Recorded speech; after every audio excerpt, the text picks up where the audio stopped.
नमस्कार विद्यार्थी मित्रो, कुरुक्षेत्र या आपल्या यूट्यूब चॅनलवर मी राहुल दांडगे तुम्हा सर्वांचे पुन्हा एकदा सहर्ष स्वागत करतो। विद्यार्थी मित्रो, तुम्हाला सिॲक आणि यशदा या संस्थांबद्दल चांगल्या प्रकारे माहिती असेल।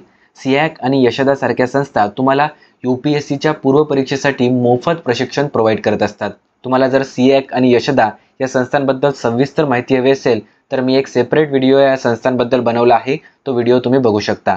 मित्रो, सिॲक यशदा सारख्या संस्था तुम्हाला जे यूपीएससीच्या पूर्व परीक्षेसाठी मोफत प्रशिक्षण प्रोव्हाइड करत असतात, त्यासाठी एक सीईटी एक एंट्रन्स एक्झाम ते घेत असतात। त्या एंट्रन्स एक्झाममध्ये जर तुम्ही पास झाले तर त्यानंतर तुमचा एक इंटरव्ह्यू घेतला जातो, तुमची एक मुलाखत घेतली जाते। त्या मुलाखतीमध्ये सुद्धा तुम्ही पास झाले तर तुम्हाला मोफत यूपीएससीच्या पूर्व परीक्षेसाठी प्रशिक्षण दिले जाते।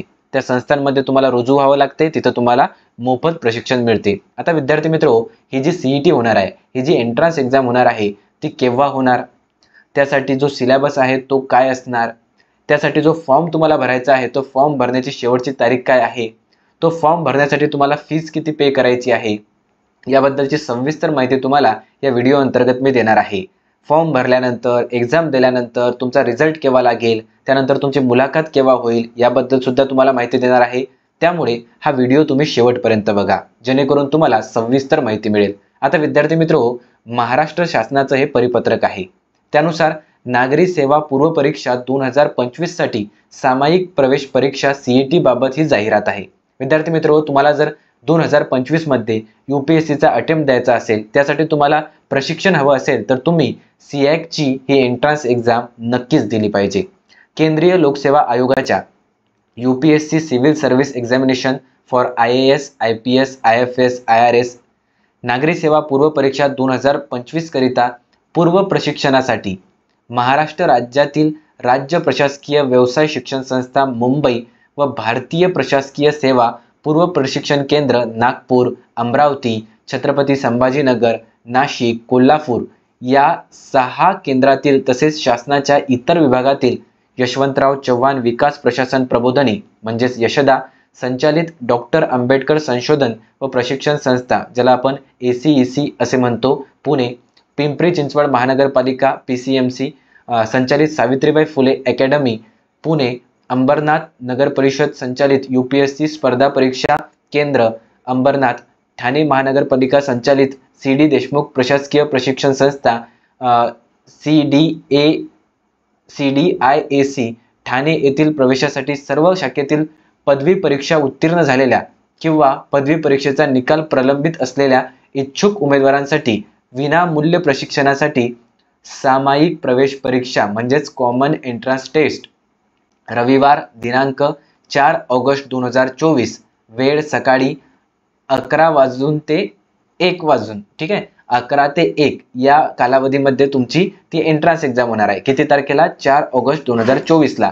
तर त्यासाठी तुम्हाला आता अर्ज भरायचे आहे। आता जी प्रवेश परीक्षा तुमची होणार आहे, जो काही प्रवेश परीक्षेचा कार्यक्रम आहे तो कशा प्रकारचा आहे, तर तुम्हाला जे ऑनलाईन अर्ज भरायचे आहे, तुम्हाला जे ऑनलाईन अर्ज भरायचे आहे ते 6 म्हणजे 6 जून 2024 ला सुरू झालेले आहे आणि फॉर्म भरण्याची शेवटची तारीख काय आहे तर 28 जून 2024 ही फॉर्म भरण्याची शेवटची तारीख आहे। परीक्षा शुल्क भरण्यासाठी अंतिम दिनांक काय आहे तर 30/6/2024 हा अंतिम दिनांक आहे। सामायिक परीक्षा जी तुमची एंट्रन्स टेस्ट होणार आहे ती 4 ऑगस्ट 2024 ला होणार आहे, हे तुम्ही लक्षात ठेवा। अंदाजित लेखी परीक्षेचा जो तुमचा निकाल लागेल तो किती तारखेला लागेल तर 16 ऑगस्ट पर्यंत तुमचा तो निकाल लागेल। सायंकाळी 5 वाजता 16 ऑगस्ट 2024 ला सायंकाळी 5 वाजता तुमच्या त्या एंट्रन्स एक्झामचा रिझल्ट लागणार आहे। आता विद्यार्थी मित्रो, हे जे परिपत्रक आहे हे मी आपल्या टेलिग्राम चॅनलवर तुम्हाला सेंड केलेलं आहे, त्यामुळे आपलं जे टेलिग्राम चॅनल आहे त्या टेलिग्राम चॅनलची लिंक मी तुम्हाला या व्हिडिओच्या डिस्क्रिप्शन मध्ये देतो। त्या लिंकद्वारे तुम्ही आपलं टेलिग्राम चॅनल जॉईन करा आणि हे जे परिपत्रक आहे ते वाचून घ्या, जेणेकरून तुम्हाला या प्रशिक्षण कार्यक्रम 2025 साठी एकूण प्रवेश क्षमता कशा प्रकारची आहे ती पण माहिती पडेल, ठीक आहे।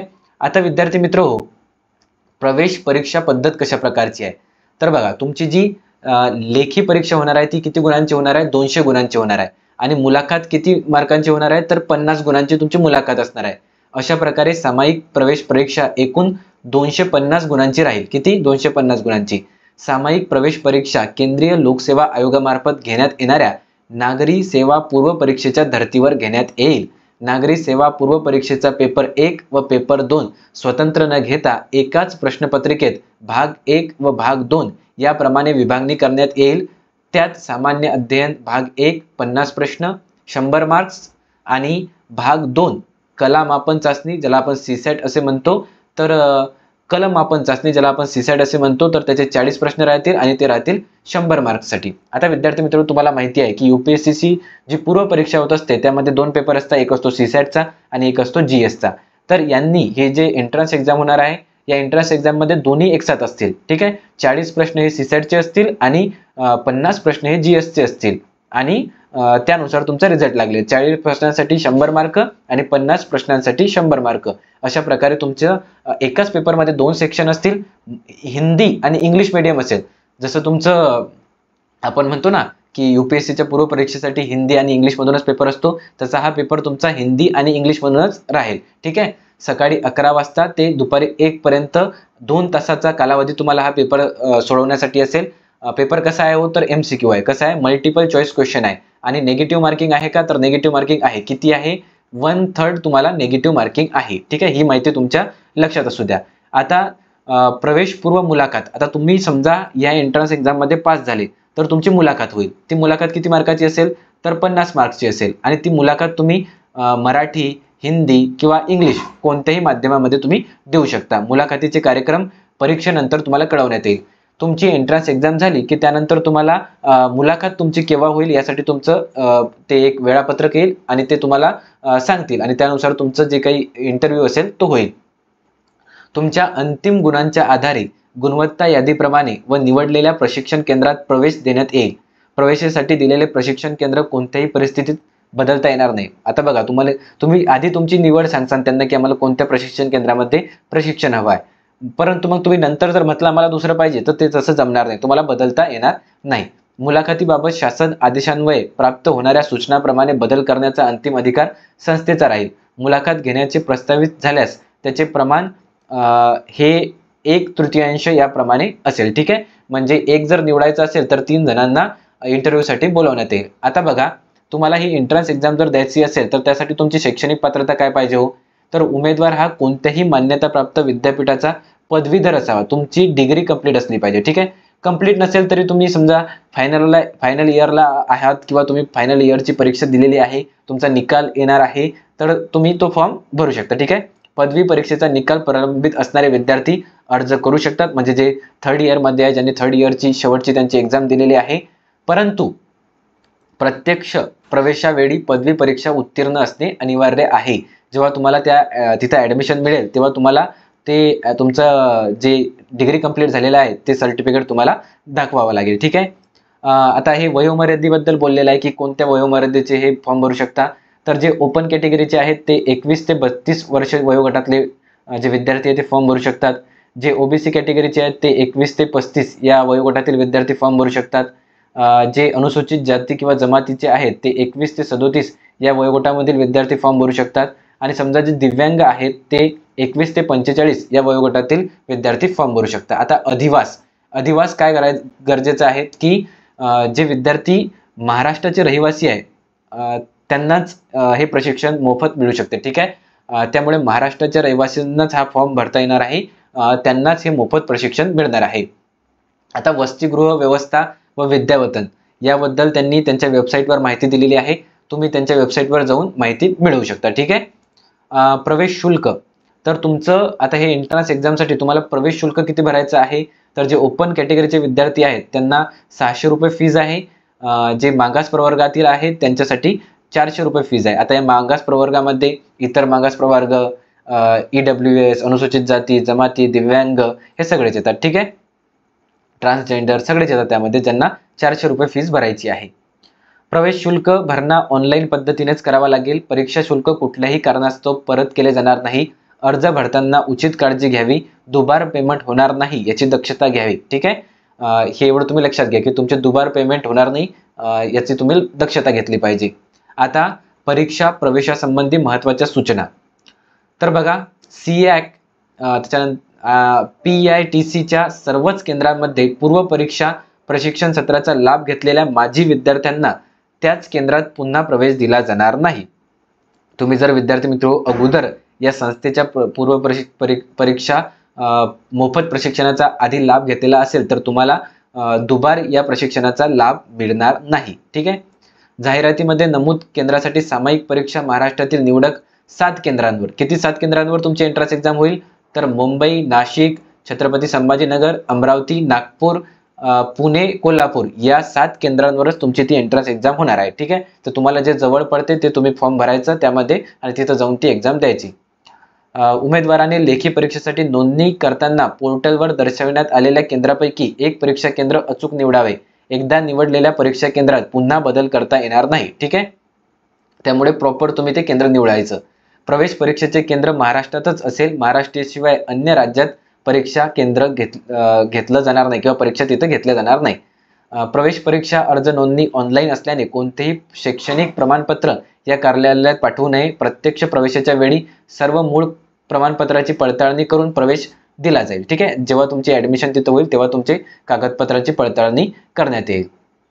आता हे जे पिंपरी चिंचवडवाले आहेत तर ते पिंपरी चिंचवडचे रहिवासी असले पाहिजे. त्यांच्याकडे पिंपरी चिंचवडचा रहिवासीचा दाखला असला पाहिजे.